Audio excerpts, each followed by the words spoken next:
Welcome back to Another World Audiobooks. So happy to have you here.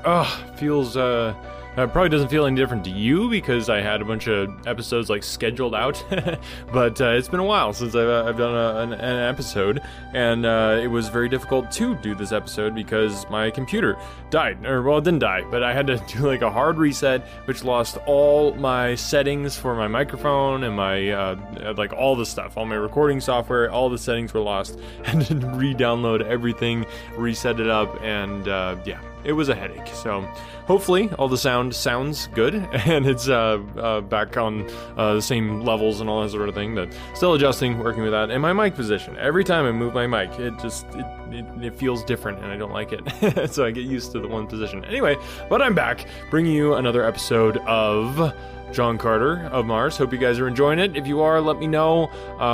Go through all this stuff to bring you guys these episodes. So just a little, little review on your podcast player of choice would go a long way in just making me feel good, which is something. So yeah, without further ado, I give you the next chapter of The Gods of Mars.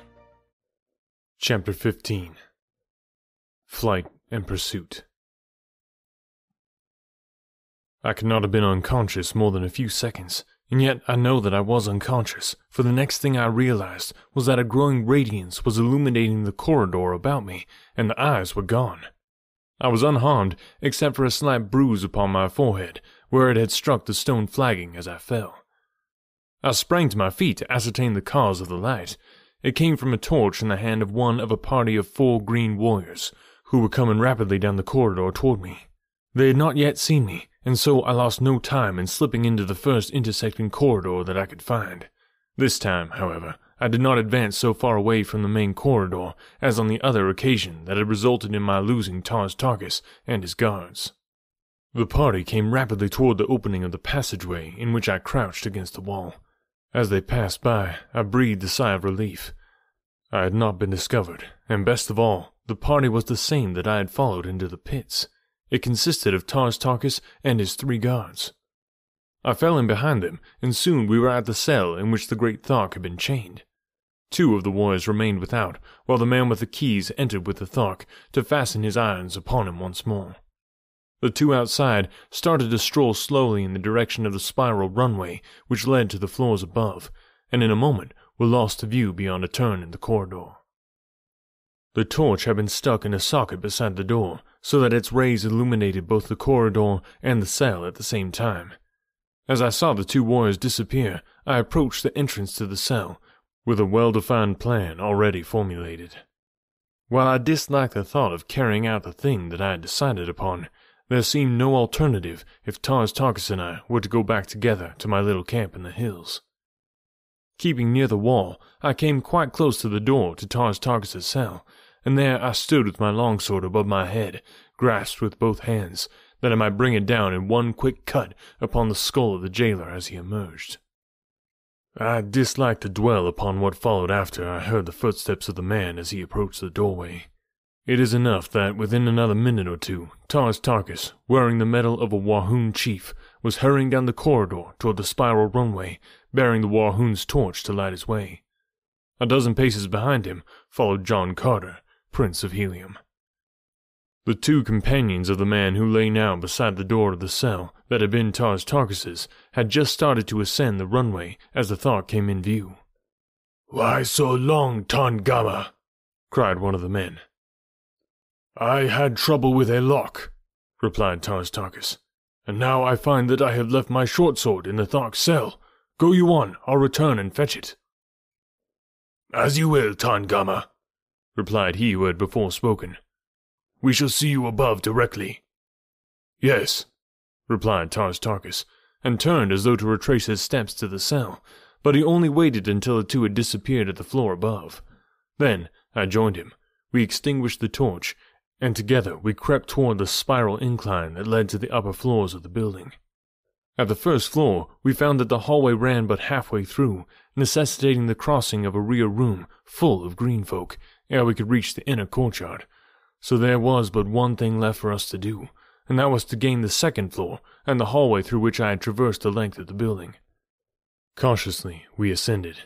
We could hear the sounds of conversation coming from the room above. but the hall still was unlighted, nor was any one in sight as we gained the top of the runway. Together we threaded the long hall and reached the balcony overlooking the courtyard without being detected.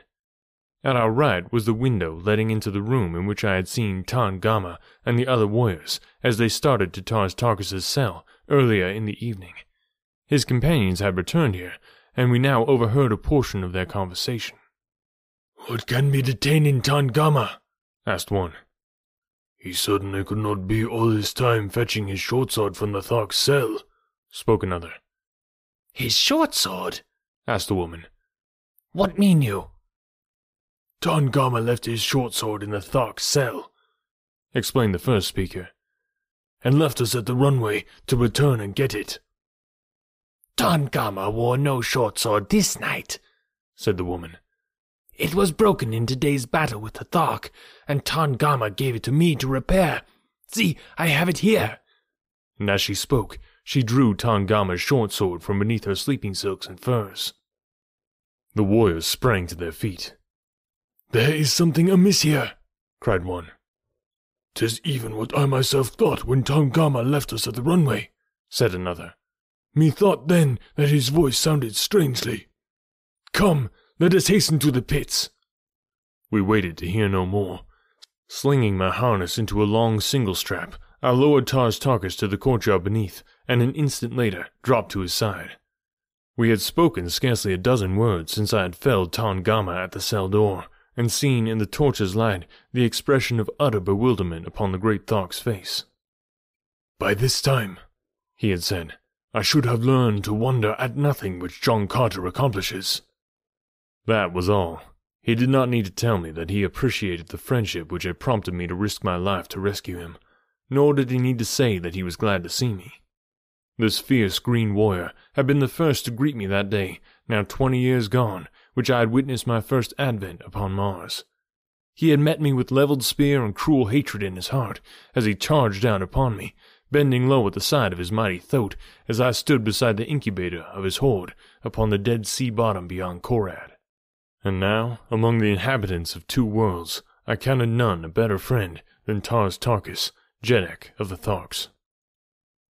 As we reached the courtyard, we stood in the shadows beneath the balcony for a moment to discuss our plans.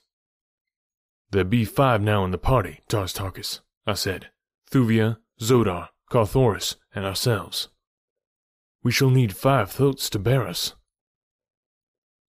"Carthoris?" he cried. "Your son?"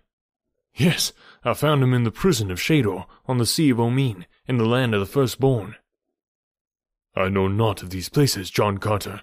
Be they upon Barsoom?" "Upon and below, my friend. But wait until we shall have made good our escape, and you shall hear the strangest narrative that ever a Barsoomian of the outer world gave ear to. Now we must steal our thoats and be well away to the north before these fellows discover how we have tricked them." In safety, we reached the great gates of the far end of the courtyard, through which it was necessary to take our thoats to the avenue beyond. It was no easy matter to handle 5 of these great, fierce beasts, which by nature are as wild and ferocious as their masters, and held in subjection by cruelty and brute force alone. As we approached them, they sniffed our unfamiliar scent, and with squeals of rage circled about us. Their long, massive necks upreared raised their great, gaping mouths high above our heads. They are fearsome-appearing brutes at best, but when they are aroused, they are fully as dangerous as they look.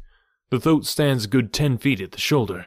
His hide is sleek and hairless, and of a dark slate color on back and sides, shading down his 8 legs to a vivid yellow at the huge, padded, nailless feet. The belly is pure white. A broad, flat tail, larger at the tip than at the root, completes the picture of this ferocious green Martian mount, a fit war steed for these warlike people. As the thoats are guided by telepathic means alone, there is no need for rein or bridle, and so our object now was to find 2 that would obey our unspoken commands. As they charged about us, we succeeded in mastering them sufficiently to prevent any concerted attack upon us, but the din of their squealing was certain to bring investigating warriors into the courtyard, were it to continue much longer.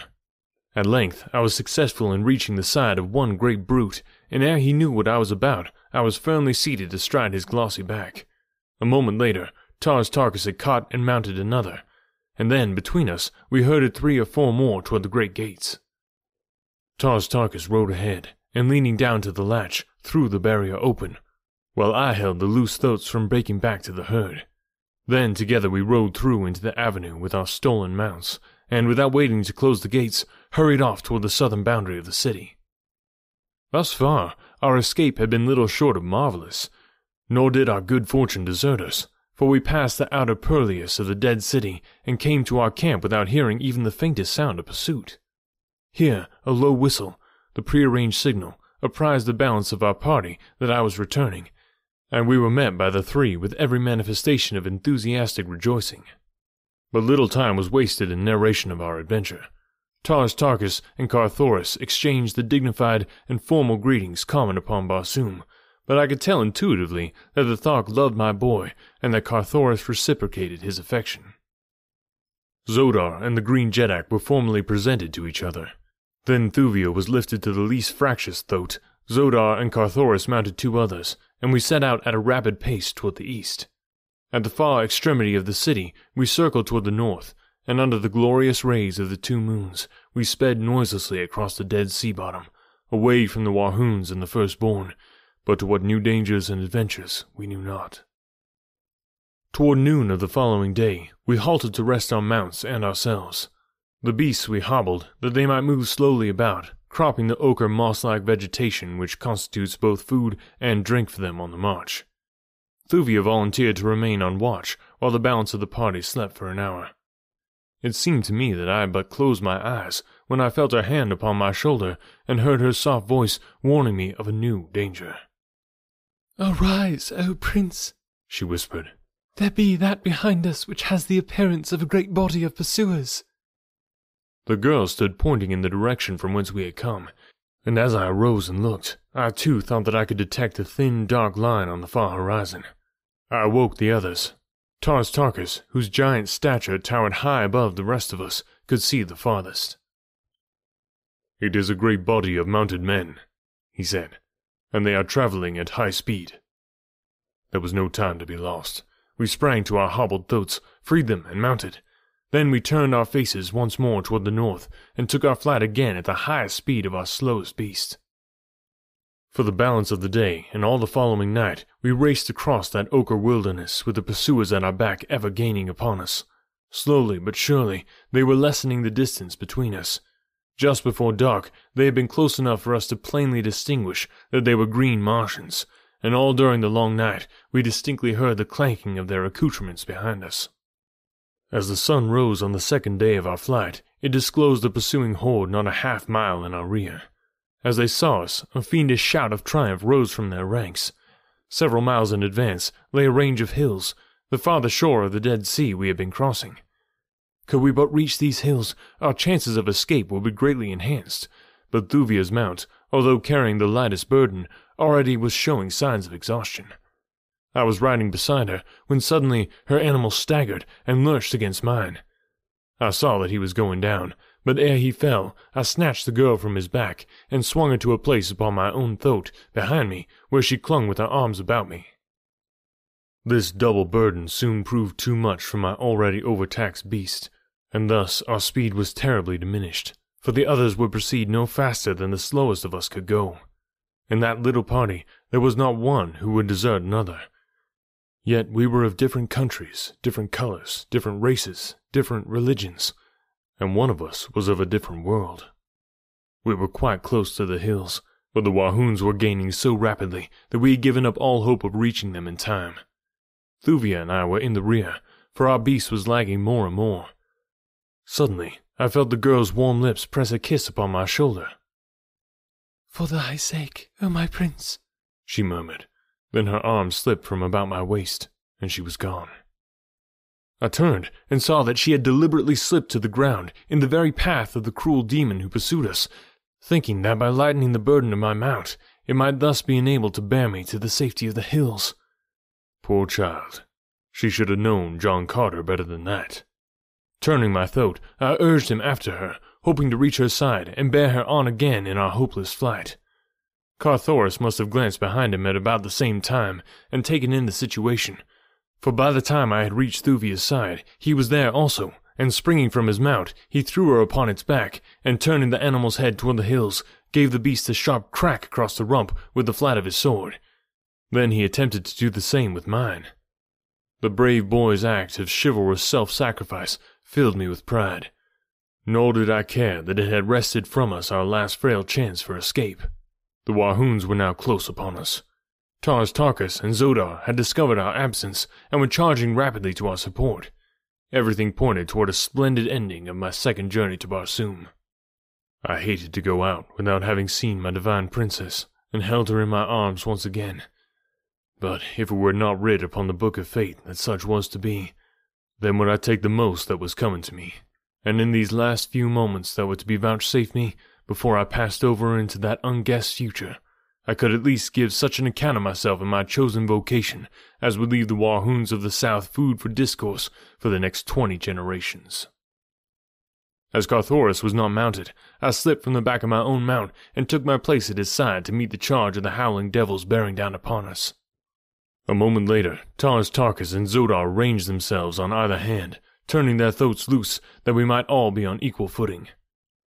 The Wahoons were perhaps 100 yards from us when a loud explosion sounded from above and behind us, and almost at the same instant a shell burst in their advancing ranks.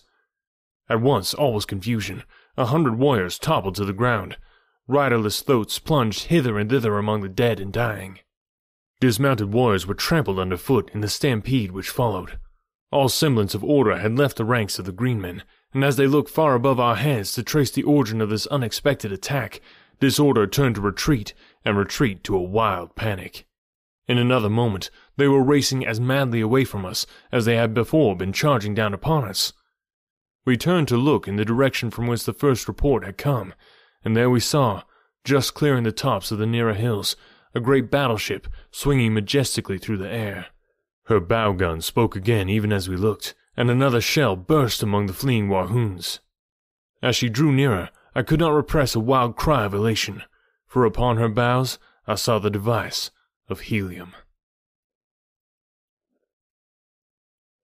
Okay, I want you to think about this. Who do you know who would enjoy a free audiobook? I think pretty much everybody is going to enjoy a free audiobook. So might as well share this with them because there are a lot of free audiobooks here on the podcast that you can share with all your friends and family. That'll make you a rock star. It'll help the channel grow and help me be able to continue to produce all these awesome free audiobooks for you. So sounds like a win-win-win if you ask me. So do it. Share the podcast. Get other people listening as the best way to spread the word and help another world keep on going. So I kind of like, as I'm reading this book, there's one line in this chapter from John Carter where he said something about how he's from a different world. So it's kind of cool. I feel aligned. We got another world reading about a different world. It all just comes together. All right, guys, we will catch you next week. Have a good one.